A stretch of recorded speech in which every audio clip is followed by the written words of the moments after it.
Tanggal 31 bulan 8 57. Itulah dia tarikh keramat negara kita merdeka. Jadi video pada kali ini kita akan pelajari sejarah kemerdekaan negara. Jom kita belajar. Objektif pembelajaran yang akan kamu capai di akhir video ini adalah kamu akan dapat mengenal pasti tokoh yang berjuang ke arah kemerdekaan negara. Baiklah murid-murid, mari kita lihat siapakah tokoh yang memperjuangkan kemerdekaan negara kita. Murid-murid tahu? Tokoh-tokoh inilah pejuang kemerdekaan yang telah bersama-sama dengan rakyat berusaha bersungguh-sungguh untuk mencapai kemerdekaan. Terdapat pelbagai rintangan dan cabaran yang telah mereka lalui untuk membentuk sebuah negara yang merdeka. Jadi, mari kita lihat siapakah mereka. Yang pertama iaitu Datuk Onn bin Jaafar, Dr. Burhanuddin Al-Hilmi. Yang ketiga, Ahmad Bustamam. Yang keempat, Tunku Abdul Rahman. Yang ni cikgu percaya semua murid-murid mengenali beliau. Yang kelima adalah Ishak Haji Muhammad. Seterusnya, Abu Bakar Al-Bakir. Ini pula Tun Tan Cheng Lock, Tun Abdul Razak. Siapa Tun Abdul Razak ni murid-murid? Ya, betul. Perdana Menteri kita yang kedua. Seterusnya kita akan lihat Datuk Abdul Wahab, Tun H.S. Lee, Tun Witi Sambatan, dan yang terakhir adalah Tun Dr. Ismail. Jadi kita akan lihat 12 orang tokoh yang memperjuangkan kemerdekaan negara kita. Kita akan lihat apakah usaha-usaha yang telah mereka lakukan. Baiklah murid-murid, jom kita lihat tokoh pejuang kemerdekaan yang pertama, iaitu Datuk Onn bin Jaafar. Datuk Onn bin Jaafar ini merupakan pengerusi Kongres Melayu pada tahun 1946. Untuk makluman murid-murid Kongres Melayu ini bertujuan untuk menentang Malayan Union yang diperkenalkan oleh British. Seterusnya, beliau juga merupakan yang dipertua pertama United Malaysian National Organisation, iaitu UMNO pada tahun 1946. Murid-murid tahu apakah kejayaan UMNO pada masa tersebut? Jom cikgu cerita. Salah satu kejayaan UMNO adalah berjaya memaksa kerajaan British untuk membubarkan Malayan Union dan digantikan dengan Persekutuan Tanah Melayu. Seterusnya, mari kita lihat. Datuk Onn bin Jaafar juga pernah dilantik sebagai Menteri Besar Johor. Beliau juga menggerakkan orang Melayu untuk bersatu menentang penubuhan Malayan Union. Maksudnya di sini orang-orang Melayu pada masa tersebut tidak bersetuju dengan pelaksanaan Malayan Union yang diperkenalkan oleh British kerana Malayan Union ini telah menggugat kedudukan sultan dan raja-raja serta hak istimewa orang Melayu. Sebab itulah mereka ini bangkit menentang Malayan Union. Seterusnya, beliau juga merupakan pengasas Independence of Malaya Party, iaitu IMP. Mari kita lihat tokoh kemerdekaan yang kedua. Tak lain tak bukan, cikgu percaya semua murid-murid cikgu kenal, betul tak? Beliau ini merupakan Tunku Abdul Rahman, putera Al-Haj Ibni Almarhum Sultan Abdul Hamid Halim Shah. Untuk makluman murid-murid, beliau ini merupakan putera Sultan Kedah. Okey, seterusnya, beliau juga merupakan Perdana Menteri kita yang pertama di Persekutuan Tanah Melayu. Murid-murid ingat lagi apakah gelaran untuk Perdana Menteri kita yang pertama ini? Ya, betul. Beliau merupakan Bapa Kemerdekaan. Seterusnya, beliau juga mengetuai rombongan kemerdekaan Persekutuan Tanah Melayu yang pertama, iaitu bersama-sama dengan pemimpin-pemimpin yang lain untuk berunding dengan kerajaan British untuk memerdekakan negara kita. Seterusnya, beliau merupakan pengasas Parti Perikatan pada tahun 1952. Apa itu Parti Perikatan? Parti Perikatan ini menggabungkan UMNO, MCA dan MIC. Seterusnya, mari kita lihat. Beliau juga merupakan yang dipertua kedua UMNO selepas Dato' On bin Jaafar. Seterusnya kita lihat Dr. Burhanuddin Al-Helmi. Siapakah beliau? Beliau ini merupakan yang dipertua kedua Parti Kebangsaan Melayu Melaya, iaitu PKMM pada tahun 1945. Untuk makluman murid-murid, PKMM ini bertujuan untuk menentang sebarang bentuk penjajahan Inggeris di tanah Melayu.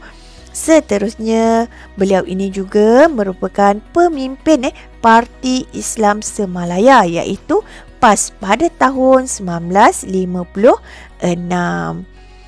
Beliau juga memperjuangkan konsep Melayu Raya. Apa itu konsep Melayu Raya? Konsep Melayu Raya ini merupakan satu gagasan yang ditubuhkan untuk menubuhkan sebuah negara merdeka yang menggabungkan Tanah Melayu dan Indonesia. Seterusnya, beliau juga memimpin Kesatuan Rakyat Indonesia Semenanjung yang dikenali dengan nama KRIS. Baiklah, pejuang kemerdekaan seterusnya. Mari kita lihat yang ni pula. Siapa yang murid-murid? Ya, betul, iaitu Ahmad Bustamam. Untuk makluman murid-murid, Ahmad Bustamam ini merupakan Ketua Angkatan Pemuda Insaf ataupun dikenali dengan API pada tahun 1946. Seterusnya, Ahmad Bustamam ini juga menubuhkan Parti Rakyat Malaya, iaitu PRM pada tahun 1955. Seterusnya, beliau merupakan penerbit Akhbar Suara Rakyat dan Voice of the People. Beliau ini merupakan seorang penulis. Jadi, tulisan-tulisan beliau inilah yang telah membangkitkan semangat rakyat untuk berjuang ke arah kemerdekaan. Bustamam ini bukanlah nama sebenar, tetapi merupakan nama pena beliau ketika menubuhkan Akhbar Suara Rakyat. Baiklah murid-murid, seterusnya mari kita lihat pejuang kemerdekaan yang ini. Siapakah beliau ni?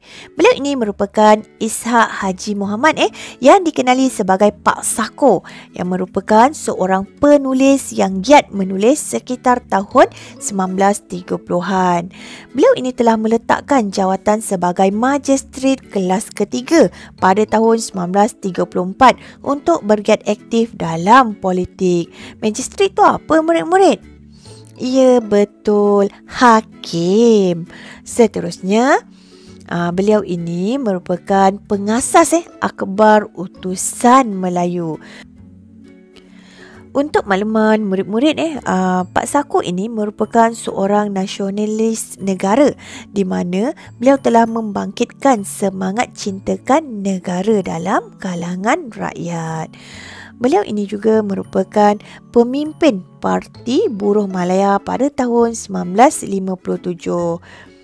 Baiklah, seterusnya kita lihat pejuang kemerdekaan yang ni pula. Beliau ini merupakan Abu Bakar Al-Bakir, iaitu seorang ulama dan pejuang kemerdekaan yang menentang British. Okey.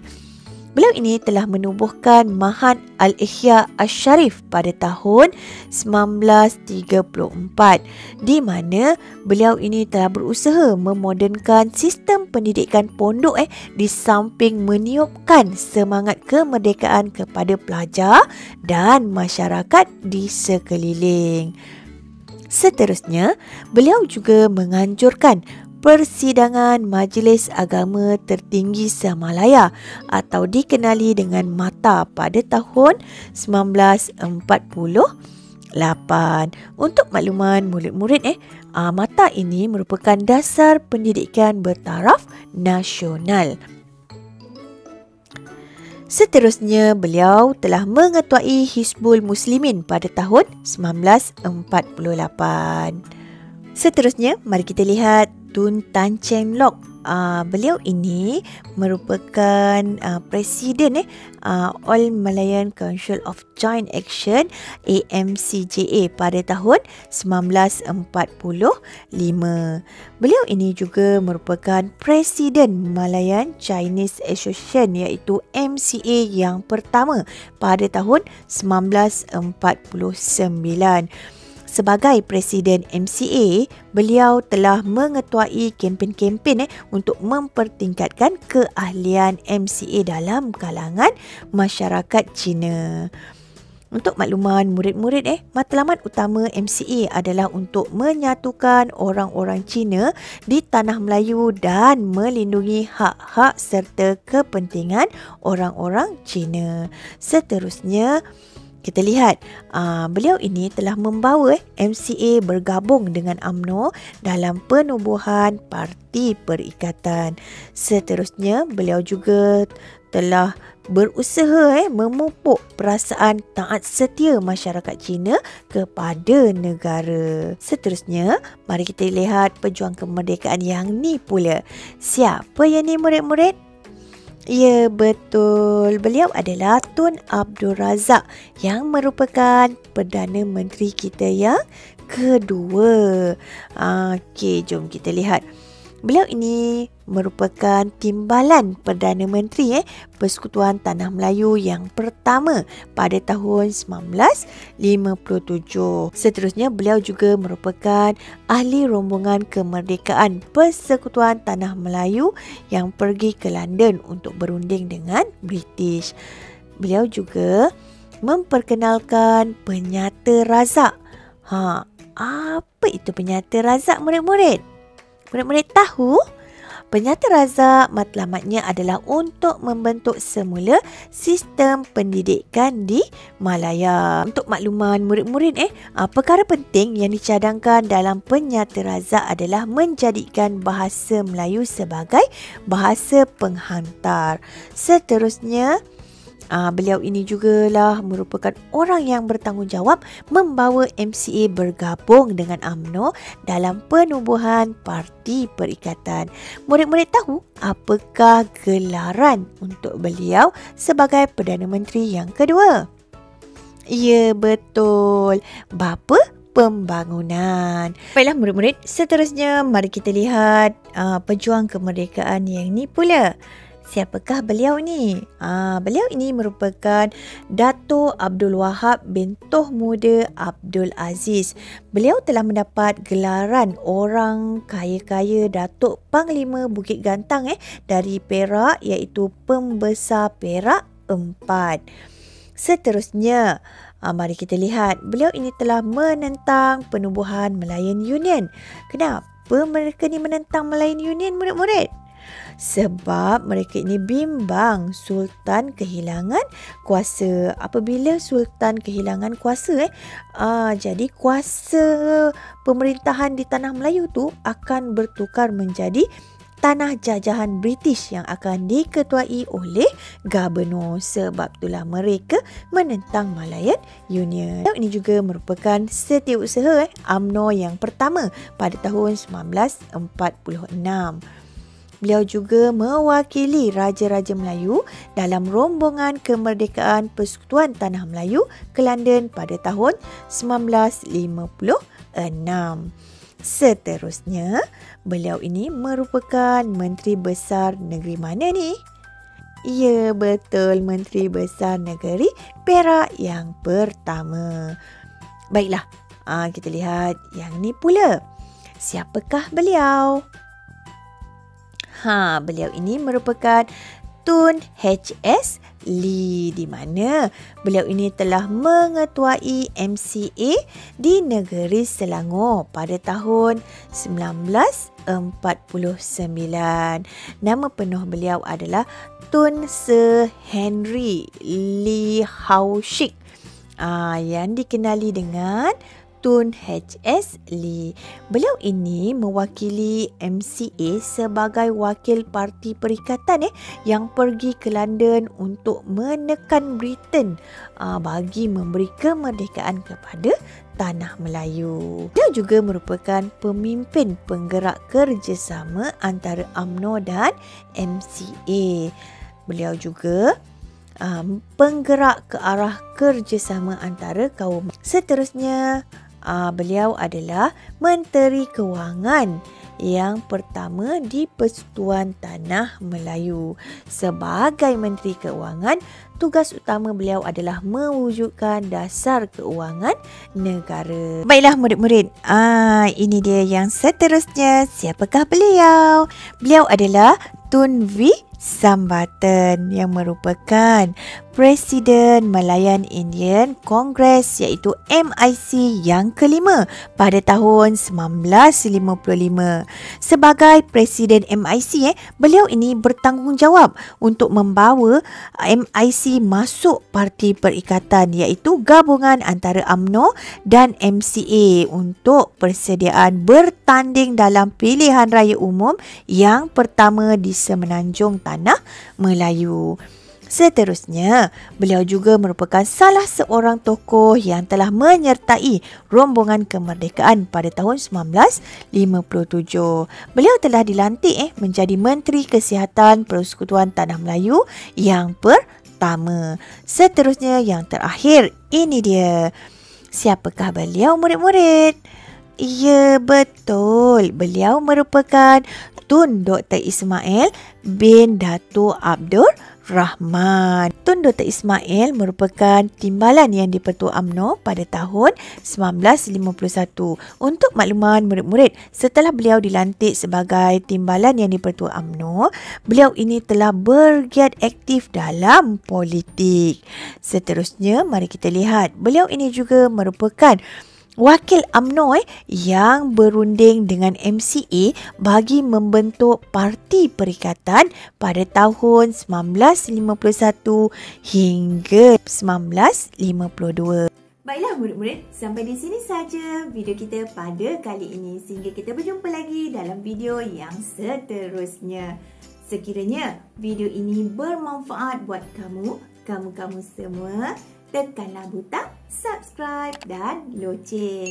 Jangan lupa juga like dan share video-video cikgu dengan rakan-rakan kamu.